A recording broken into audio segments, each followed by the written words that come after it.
And we conclude with a look into the future of American literature with a very new story, 10th of December by George Saunders, which is in the book 10th of December, which was published in 2013. This is a look forward because it sort of shows you where American literature, where fiction has gone. This is a far cry from the straightforward storytelling of things like Battle Royal or The Things They Carried or other such stories. This is a little bit more aloof, a little bit riskier, a little bit different to try to make your way through and to understand. But the payoff for the patience of taking your time with this story is well worth it. Saunders has been hugely acclaimed throughout his career. He is often considered the heir to the throne of writers like Kurt Vonnegut and Mark Twain. He's a satirist who, sometimes introduces sci-fi elements, technology elements, also sort of deep psychology leanings in his work. He oftentimes combines like sort of absurd humor and sort of ridiculous plot lines, but then with a lot of deep emotion and meaning and social commentary. So he's very highly respected.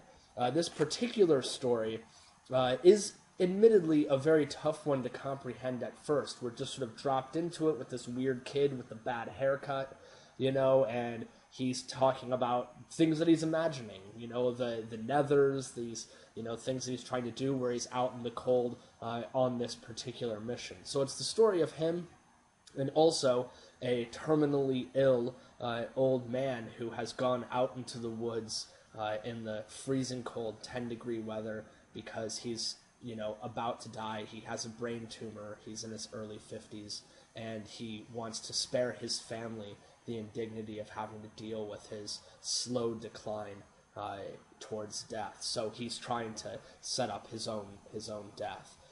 So it's in a way it's a simple story of the tale of a dorky boy with a bad haircut and a terminally ill old man who wants to die, but ultimately it becomes something much more. One thing about the way the story is told is that it does feature a lot of inner monologue, the actual thought processes that are going on within these characters. It's not like it's, the boy Robin walks over here and this happens, or the old man does this and then he does that.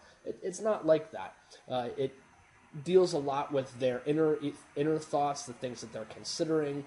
For example, the older fellow Don, he ends up, at times he thinks about his dad who, left his mom. He thinks about his stepdad who was, such a good person, but then eventually became ill and was like afflicted negatively by the disease. He thinks about his kids. He thinks about his wife.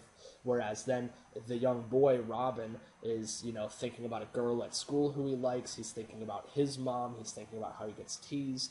So we get all of this internal stuff in this situation in which we're switching from one protagonist to the other.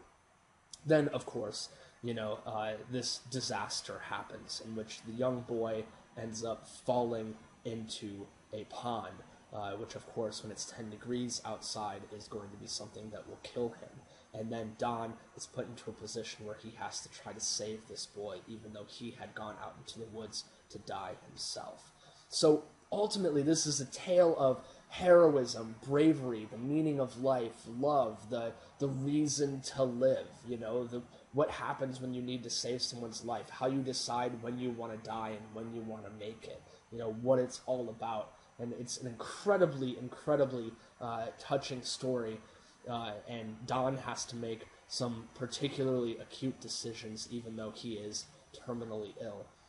The story ultimately has this climax in which he ends up back at the house of the boy, and it has a beautiful end to the story. It's a gorgeous, touching conclusion, in which there is, the thought of Don's wife, Molly, and she has concern for him. It's a very beautiful story. It's one that has made, because it was a huge bestseller, it's one that has made a lot of people cry, and I implore you that if you do have trouble reading it, just take your time, maybe read passages over again, because once you sort of get used to the George Saunders model of storytelling and are willing to put in the time to get used to it, it's definitely worth it and can be a story that you can revisit.